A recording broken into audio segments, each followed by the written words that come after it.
Everybody expects getting rich to feel like a movie scene. One morning you wake up and your life looks completely different.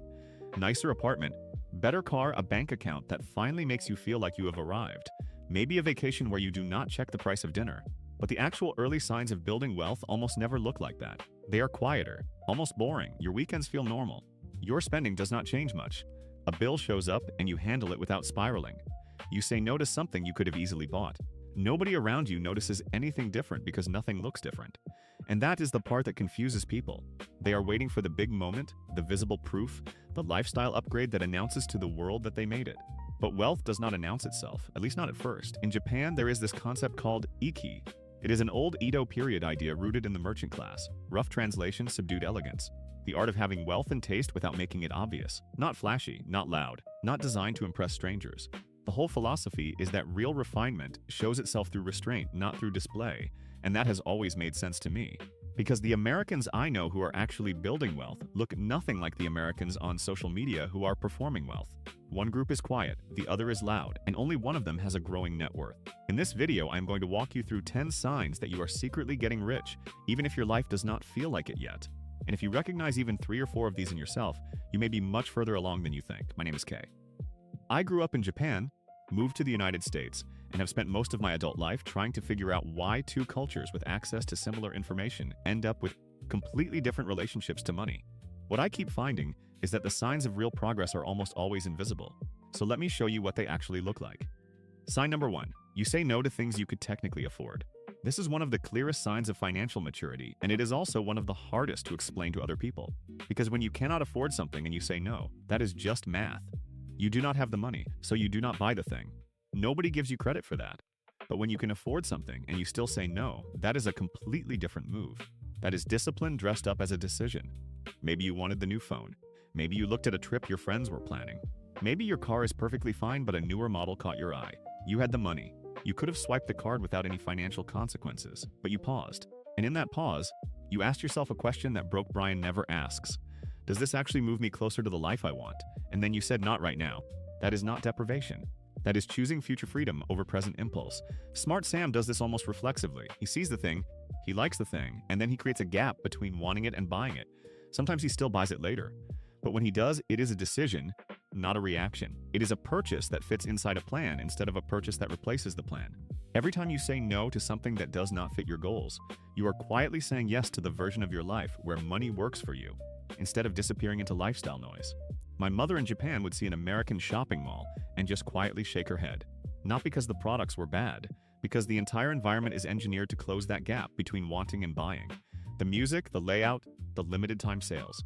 In Japan, the culture encourages you to widen that gap, to sit with the want, to let it breathe. And most of the time, the want goes away on its own.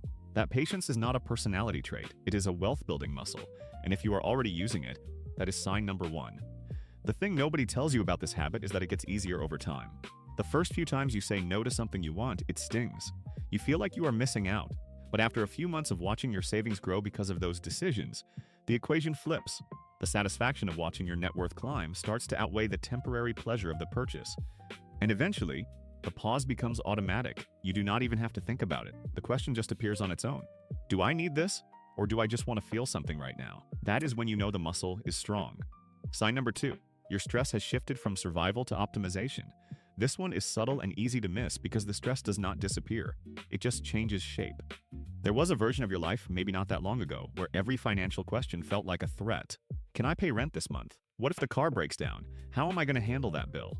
The stress was about survival, about keeping the lights on and not falling behind. And if you have been in that place, you know what it feels like. It sits in your chest. It follows you into the weekend.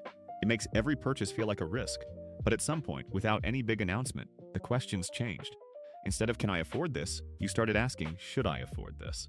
Instead of wondering whether you could survive a bad month, you started wondering whether your money was working efficiently. Instead of panicking, you started optimizing. That shift is enormous. And it usually happens so gradually that you do not even notice it. You are still stressed about money, so you assume nothing has changed. But the nature of the stress is completely different. Worrying about whether to put more into your IRA versus your brokerage account is not the same as worrying about whether your card will decline at the grocery store. One is a problem of abundance, the other is a problem of scarcity. And if your stress has moved from the second category to the first, you are further along than you think. In Japan, Financial stress tends to be more about long-term positioning than short-term survival. My father worried about retirement when he was 32, not because he was in trouble, because the culture taught him that planning early was normal. Americans tend to discover retirement planning in their 40s and then panic. The stress hits later, but it hits harder. So if you have already shifted into optimization mode, even if it does not feel comfortable, that is a sign that your financial foundation is getting stronger. The discomfort you feel is not evidence that things are bad. It is evidence that you care enough to want things to be better.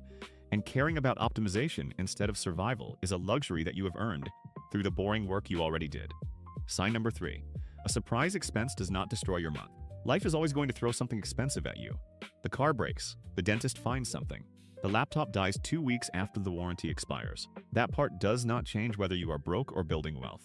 What changes is the size of the reaction. Broke Brian gets a $500 repair bill and his entire month falls apart. He has to delay rent, borrow from someone, put it on a credit card at 24% interest, and spend the next 3 weeks anxious about money. The problem was $500, but the damage was emotional, financial, and relational. Smart Sam gets the same bill. He is annoyed. Nobody enjoys unexpected expenses, but he pays it from his emergency fund, makes a note to replenish it, and moves on with his week. The problem stayed the size it actually was. That is what a financial buffer really does. It does not just protect your bank account. It protects your nervous system. It puts space between the problem and your reaction, and that space is worth more than the dollar amount in the account. According to Bankrate, only about 30% of Americans would use savings to cover a $1,000 emergency expense. Roughly a third would go into debt just to handle it. And that means for the majority of people, a single surprise bill is not just inconvenient. It becomes a financial event that can take months to recover from. If you can absorb a surprise without rearranging your entire financial life, you are in a stronger position than you realize. You do not need 6 months of expenses saved to feel the difference. Even 1 month of breathing room changes how you walk through the world. It changes how you sleep. It changes how you respond to problems. It changes the tone of every conversation you have about money. In Japan, the expectation is that emergencies happen. My grandmother kept cash tucked into a specific place in the house specifically for unexpected costs. Not because she was wealthy, because she understood that the ability to handle surprises without borrowing is one of the first building blocks of financial independence. You stop walking around with that constant low-level hum of fear that one bad day could knock everything over. And that calm is an early version of wealth. Sign number 4, you stopped upgrading every time you could afford to. This is where Broke Brian and Smart Sam start to look completely different on the outside, even when their incomes are similar. Broke Brian gets a raise and immediately starts shopping. The apartment gets nicer, the car gets newer, the subscriptions multiply, the wardrobe gets an update. He earns more, so he spends more, and within a few months, the raise has been fully absorbed into a more expensive version of the exact same life. Nothing actually changed except the price tag. Smart Sam gets the same raise and does something that looks boring from the outside. He keeps living mostly the same way. Maybe he adds one small upgrade, but the rest of the increase goes straight into savings, investments, or paying down debt. His life looks the same. His net worth does not. That gap between what you earn and what you spend is the single most important number in personal finance. It is more important than your income. It is more important than your investment returns. Because without that gap, nothing else works. And the reason lifestyle inflation is so dangerous is that it does not feel dangerous. It feels normal. It feels earned. You worked hard. You got a raise, so you deserve nicer things. And that logic makes perfect sense in the moment. But it is the exact logic that keeps people earning 6 figures and still living paycheck to paycheck. If your income has gone up but your lifestyle has not chased it at the same speed, that restraint is one of the strongest signals that you are building real wealth. In Japan, there is much less cultural pressure to upgrade visibly. A person earning a high salary in Tokyo might still live in a modest apartment, ride the train, and carry the same bag for years. Nobody questions it. Nobody assumes they are struggling. It is just understood that visible spending and actual wealth are two completely separate things. Americans tend to merge those two ideas, and that merger is expensive. There is a version of this that I see constantly in the United States that barely exists in Japan. Someone gets a promotion and the first thing they do is tell the world by upgrading something visible. New watch, new apartment, new car, parked in the driveway like a press release. The promotion was real progress, but the upgrade erased the financial benefit of the promotion almost immediately. Smart Sam got the same promotion last year, he told his family. He went to dinner once to celebrate, and then he increased his automatic transfer by $200 a month. Nobody at work noticed anything different about his lifestyle, but his investment account noticed, and in 10 years, that $200 a month will have compounded into something that no car upgrade could ever match. Same starting point, completely different trajectory, and the only difference was what happened in the month after the promotion. Sign number 5. You know your numbers. This is one of the biggest separators between people who are quietly getting rich and people who stay stuck for years. People who are stuck tend to avoid their finances. They do not want to look too closely because looking feels stressful. They check their bank account only when they need to buy something, or when they are worried the card might decline. The relationship with their own money is driven by anxiety, not awareness. But people who are building wealth start doing the opposite. They pay attention, not obsessively, not fearfully, just consistently. They know roughly what their net worth is. They know about how much they save each month. They understand what their monthly expenses look like and whether things are moving in the right direction. And that awareness changes everything, because you cannot improve something you refuse to look at. In Japan, money tracking is almost a household ritual. Women in my mother's generation kept handwritten household ledgers, every purchase documented, every category reviewed at the end of the month. Not because they were accountants, because they understood that attention is one of the cheapest wealth-building tools that exists. It costs nothing, but it shows you the leaks, the patterns, the progress, and the decisions that need to change. You do not need a spreadsheet or an app. You just need to know, roughly, where your money is going and whether the direction is right. Think of it like a gardener checking on plants. You are not staring because something is wrong. You are looking because you are trying to help something grow. And if you already know your numbers, even roughly, that behavior shows up long before the big balance does. Broke Brian checks his account when he is scared.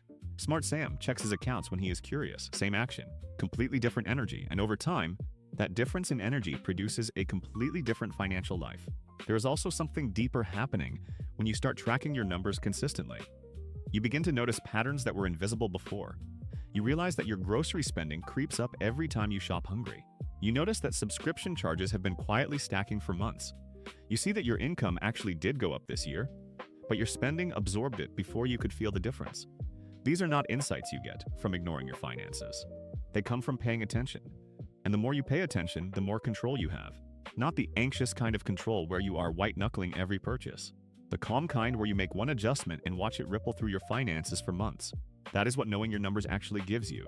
Not stress, leverage. Sign number 6, your debt is shrinking, not growing. This one does not get enough attention because people tend to focus on savings as the main indicator of financial progress. But debt trajectory matters just as much. If your total debt is going down, even slowly, something meaningful is happening. You are not just treading water, you are actually moving forward. And the reason this matters so much right now is context.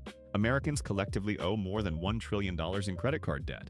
The average interest rate on those cards is sitting around 24%. That means for every $100 of debt, $24 a year is going straight to the bank, not to your future. When your debt is growing, your money is working for someone else. When your debt is shrinking, your money is starting to work for you. And that shift in direction is more important than the actual number. Maybe you still owe money. Maybe the balance is not where you want it to be. But if it is lower than it was 6 months ago, and 6 months before that, you are on a trajectory that the majority of Americans are not on. Smart Sam treats debt reduction like a monthly bill. It is not optional. It is not negotiable. It gets paid before lifestyle spending, before entertainment, before convenience. Broke Brian treats his minimum payment as the finish line. He pays the minimum and then spends everything else, not realizing that the minimum payment is designed to keep him in debt for as long as mathematically possible. My father used to say that the person who borrows is always working for the person who lends. Simple idea. But if you have ever sat down and calculated how much of your payment goes to interest versus principal, you understand exactly what he meant. A $20,000 credit card balance at 24% interest generates nearly $5,000 a year in interest charges alone. That is $5,000 working for the bank, not for you. Every month that your balance goes down, you are redirecting more of your payment towards principal and less toward interest. The math starts to tip in your favor. And once you see that shift happening, it becomes harder to justify adding new debt on top of progress you have already made. If your debt is shrinking, you are buying back your own future one payment at a time. That is not nothing. That is real progress. If you are finding this helpful, consider subscribing. I talk about money, habits, and the psychology behind both every single week. Sign number 7. Your savings rate is growing with your income. This is one of the strongest measurable signs that you are building wealth, because earning more by itself does not guarantee anything. A lot of people earn more money every year and still stay stuck. Their lifestyle grows just as fast as their paycheck. That is lifestyle creep. You get a raise and suddenly the rent goes up because you move to a nicer place. The car payment increases. Eating out becomes a routine instead of a treat. Subscriptions multiply, and before you even realize it, the extra income has been swallowed by a more expensive version of the same life. But if your savings rate is growing, something different is happening. Not just the dollar amount you save, the percentage. If you used to save 5% of your income, and now you are saving 10 or 15% as you earn more, that is a major signal. It means your income is rising, but your lifestyle is not absorbing all of it. And that gap, the space between what you earn and what you spend, is the real wealth engine. The US personal savings rate dropped to about 2.6% in April of 2026. That is less than a third of the long-run average, which means the average American is saving almost nothing. Every raise becomes a bigger bill. Every bonus becomes a vacation. Every windfall gets spent before it has a chance to compound. Smart Sam earned $50,000 3 years ago and saved 10%, $5,000 a year into his index fund. Now he earns $65,000 and saves 15%. That is $9,750 a year. His income went up 30%, but his savings nearly doubled. Broke Brian also went from $50,000 to $65,000, but he upgraded his apartment, leased a better car, and added 3 new subscriptions. His savings rate actually went down. His life looks more expensive, but his net worth barely moved. If your savings rate is climbing alongside your income, the math is already moving in your favor, even if you do not feel rich yet. Sign number 8. People think you're being cheap, but you know you are being strategic. This is one of the loneliest signs on the list, and it is also one of the most important. Because building wealth in a culture that celebrates spending means constantly making decisions that other people do not understand. You skip the group trip not because you cannot afford it, but because you have a different priority that month. You drive the older car, not because you are struggling, but because the money you would spend on payments is going into investments. You say no to the restaurant, not because you are broke, but because you already cooked something at home and the $40 has a better use. And people notice. They make comments. They assume you are struggling or stingy or missing out, and that social pressure is real. It is one of the main reasons people overspend, not because they want the thing, because they do not want to be perceived as the person who cannot afford the thing. In Japan, this pressure works in the opposite direction. Visible spending is often seen as careless rather than impressive. My uncle in Osaka drives a car that is older than some of his employees. He owns the building his business operates from. Nobody in his neighborhood knows his net worth, and he prefers it that way. That is not cultural accident. That is cultural design. The people around you who comment on your spending habits are often the same people who could not cover a $1,000 emergency without borrowing. Their opinions about your financial choices are coming from a completely different framework than yours. And the ability to make the right financial decision, even when it is socially uncomfortable, is one of the clearest signs that your priorities have shifted from looking rich to actually becoming rich. That takes more courage than most people realize. And here is the part that nobody warns you about. The comments do not stop. Even as your net worth grows, even as your financial position gets stronger, the social friction stays. Your friends will still joke about your older phone. Your coworkers will still raise an eyebrow when you bring lunch from home instead of ordering delivery. Family members will still make passive comments about how you could afford to be more generous with yourself. And every single one of those comments is a small test, a tiny invitation to abandon your plan in exchange for social approval. Smart Sam has learned to absorb those comments without reacting. He does not argue, he does not explain. He just smiles, changes the subject, and goes home to a net worth that none of them know about. Broke Brian, on the other hand, treats every social interaction as a spending event. He buys rounds he cannot afford. He joins trips that blow his budget, and at the end of the year, he is liked by everyone and owned by his credit card company. If you have made peace with being misunderstood for the sake of your financial future, that is not weakness. That is one of the strongest signs on this entire. Sign number 9. You have money you forgot about. This sounds small, but it reveals something important about how your financial system is working. If you have an old savings account, a 401k from a previous job, or an investment that has been growing in the background while you are not paying attention, that means your money has been working without your constant supervision. And that is exactly how wealth is supposed to build. Broke Brian knows exactly how much money he has at all times, because the number is always dangerously close to zero. Every dollar is spoken for. Every paycheck is a countdown to the next one. There is no room to forget about anything because everything is urgent. But when you reach a point where money can sit somewhere and grow without you checking it every day, something fundamental has shifted. You have moved from managing scarcity to managing surplus, even if the surplus is small, even if the forgotten account only has a few $100s. The fact that you can afford to not think about it means your financial life has a margin, and margin is what separates surviving from building. My grandmother used to tuck small amounts of money into different places around the house, not because she was disorganized, because she believed in what she called layers of safety. A little here, a little there, so that no single problem could reach all of it at once. It was her version of diversification before anyone in her world used that word. If you have money sitting somewhere that you have not thought about in months, your system is working. Your past self made a decision that your future self is benefiting from. That is quiet wealth in its earliest form. And the more accounts you forget about, the more decisions your past self made correctly. Smart Sam has 3 different places where money is growing that he does not check every week. An old 401k, a high-yield savings account, and a small investment account he set up 2 years ago. He does not obsess over them. They just exist, quietly compounding in the background while he goes about his life. Broke Brian has nothing to forget about because nothing was ever set up to begin with. His money arrives and leaves in the same pay cycle every single time. There is no background process. There is no system. There is just reaction. If you have even one account that you could describe as money I set aside and sort of forgot about, you are ahead of the curve. That forgetting is not carelessness. It is proof that your financial system can run without your constant attention. And that is exactly how real wealth grows. Sign number 10. Your life feels financially uneventful. This is the one that tricks people the most. Because when you imagine getting rich, you imagine excitement. You imagine a moment where everything changes and the world suddenly looks different. But the actual experience of building wealth usually feels like the opposite of exciting. Your weekends look quieter, fewer impulsive trips, fewer expensive nights out, fewer upgrades just because everyone else seems to be upgrading. You are not constantly chasing the next thing to buy, book, or post about. From the outside, that look boring.